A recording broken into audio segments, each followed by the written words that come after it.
مقصد دا دی چې د اسلام او د مسلمانانو ډېر قسمونه دي.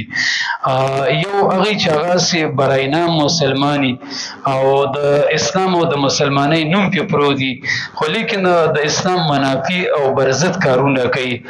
او یو هغه چې هغه د اسلام کې په یو لیول کې وي. الله سبحانه وتعالی موږ تاسو نه ټول اسلام غواړي. قرآن کې د ویلي دي یا ایها الذین آمنوا ادخلوا فی السلم کافة من لا نبی بعده. اما بعد، بسم الله الرحمن الرحیم. وعن عبد الله بن عمرو بن العاص رضی الله عنهما عن النبي صلى الله عليه وسلم قال المسلم من سلم المسلمون من لسانه ويده. نبی صلی الله علیه وسلم فرمایلی دی په تاسو کې مسلمان هغه څوک دی د شا د ژبې او دغه د لاس د ضرر او د تکلیف نه چې نور مسلمانان په امن او امان کې. او اصل مهاجر هغه څوک دی چې هجرت وکړو او بایکاټ وکړو او پرېښودل هغه څه چې د سنه الله منع کړی ده. نو حدیث کې مقصد دا دی چې د اسلام او د مسلمانانو ډېر قسمونه دي.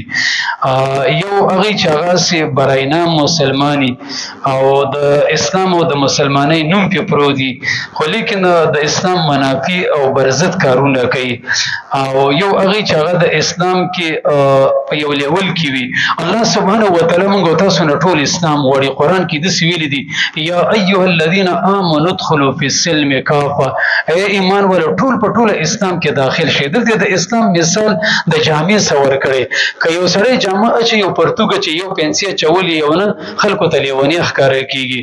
دغه رنګ که یو سړی کمیس اچي یو نستوڼی چولې او بل خلکو لکه دا سړی پاگل دی. دغه مثال دی چې سړی اسلام کې صرف هغه احکام ولغاړه ورکوي چې د د خواهش او د مرضۍ مطابق یو، چې کله د د خواهش نه خلافي نو به اسلام نه لري تختی. داسې اسلام الله ته قابل قبول نه دی. الله سبحانه وتعالی قرآن کریم کې یهودو ته ویلي افتؤمنون ببعض الکتاب وتکفرون ببعض. تاسو څه کوئ؟ په بعضې حصه د کتاب باندې ایمان لرئ، په بعضې باندې نه لرئ. زموږ د دې زمانې د مسلمانانو زموږ او ستاسو د حالت چې د هغې څه موازنه وشي. قرآن د هغې په باره کې ویلي چې څه ناڅه یهودیت یې منو، خپل زمانه کې اسلام یې منو، ځکه قرآن د هغې په باره کې ګواهي ورکړې چې نیم اسلام هغوی منو. یعنې مطلب په سلو کې 50% او زموږ حالت ته وګوره. هغې ته په دې خبره باندې الله غوسه شوی چې دا ولې پوره دین کې نه داخلېږئ. یعنې 50% یې پې عمل کوو. بیا مو ته الله ډېر وعي ذکر کړی. وروسته آیت کې ویلي ته په دې به تاسو د شرمندګۍ څخه مخامخ شئ. الله وایي رسوا به م کم، ذلیله به م کمه. د دې د وجې نه یې خنزیران او شادوګان او بیزوګان جوړ کړي وو.